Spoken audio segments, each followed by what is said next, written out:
नमस्कार बाबा. नमस्कार. नाव सांगा तुमचं. गंगाराम साळबा कोकरे. गाव विटणी. तालुका फलटण. जिल्हा सातारा. बघा या काकांना आपण नाही का की एक गेल्या 2 महिन्यापूर्वी आपलं अमृत ज्यूस दिलेलं होतं आणि काकांना कशासाठी रिझल्ट आला ते आपण त्यांच्याच तोंडून ऐकूया. काका तुम्ही अमृत ज्यूस कशासाठी घेतलं होतं. ही काय गुडघ्यासाठी.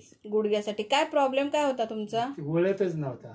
वळत नव्हता म्हणजे काय मांडी घालायला येत नव्हती का. बरं. अमृत ज्यूसच्या किती बाटल्या घेतल्या तुम्ही.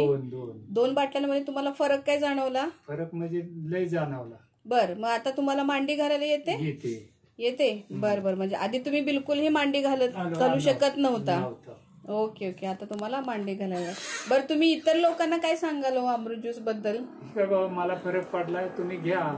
बर बर बर. म्हणजे आपलं हे अमृत ज्यूस सगळ्याच आजारांवरती काम करत आहे. चालेल चालेल. धन्यवाद काका. धन्यवाद.